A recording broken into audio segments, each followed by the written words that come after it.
اعوذ باللہ من الشیطان الرجیم بسم اللہ الرحمن الرحیم انا اعطیناک الکوثر فصل لربک وانحر ان شانئک ھو الابتر۔ اللہ تعالیٰ نے انسانوں کو سب سے بڑی جو نعمت عطا فرمائی وہ قرآن مجید ہے۔ یہی وہ کتاب ہے جس نے انسانوں کو اندھیروں سے نکال کر روشنی دکھائی۔ یہی وہ کتاب ہے جس نے گمراہی کو ہدایت میں بدلا۔ یہی وہ کتاب ہے جس نے انسانوں کو ذلت سے نکال کر عزت کی بلندیوں تک پہنچایا۔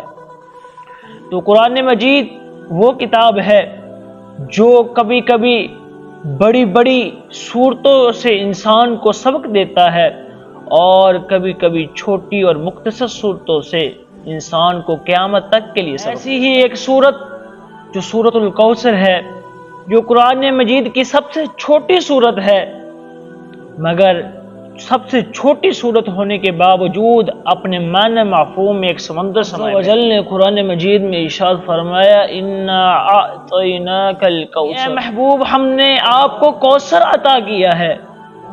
مفسرین لکھتے ہیں کوثر ایک جنت کی نہر ہے۔ ایک مفسر نے لکھا یہ نبی کریم صلی اللہ علیہ وسلم کا علم ہے۔ ایک مفسر نے لکھا یہ نبی کریم صلی اللہ علیہ وسلم کی امت کی وسعت کو بیان کر رہی ہے۔ ایک مفسر نے لکھا کہ یہ نبی کریم صلی اللہ علیہ وسلم کی دائمی عظمت کو بیان کر رہی ہے۔ اور اللہ عز و جل نے دوسری آیات مبارکہ میں ارشاد فرمایا فَصَلِّ لِرَبِّكَ وَانْحَرْ۔ یہ ایک بہت بڑا نقطہ ہے جو اللہ عز و جل نے سورۃ الکوثر میں بیان فرمایا فَصَلِّ لِرَبِّكَ وَانْحَرْ، فصلی بس نماز پر، لربک اپنے رب کے لیے، وانحر اور اسی کے لیے قربانی کر۔ آج جو شخص کسی پر احسان کرتا ہے، انسان کا دل کرتا ہے کہ اسی کا شکر ادا کیا جائے جس نے اس پر احسان کیا ہے۔ آج ہمارا مالک صرف وہ اللہ ہے، آج ہمارا وہ خالق صرف اللہ ہے، آج ہمارا وہ رازق صرف اللہ ہے، مگر آج ہم شکر کسی اور کا ادا کرتے ہیں۔ اللہ عز و جل نے اس آیات مبارکہ میں ارشاد فرمایا فَصَلِّ لِرَبِّكَ وَانْحَرْ، بس میری نماز پڑھ اور میرے لیے قربانی کر اور میرا ہی شکر ادا کر۔ اللہ عز و جل نے تیسری آیت مبارکہ میں ارشاد فرمایا اِنَّ شَانِئَکَ ھُوَ الْأَبْتَرُ، آپ کا ہی دشمن بے نام بے نشان ہوگا، رسوا ہوگا۔ نبی کریم صلی اللہ علیہ وسلم کے شہزادے قاسم اور عبداللہ کم عمر میں وفات پا گئے تو مشرکین مکہ نے، اسلام کے دشمنوں نے کہنا شروع کر دیا کہ نبی کریم صلی اللہ علیہ وسلم تو ابتر ہیں۔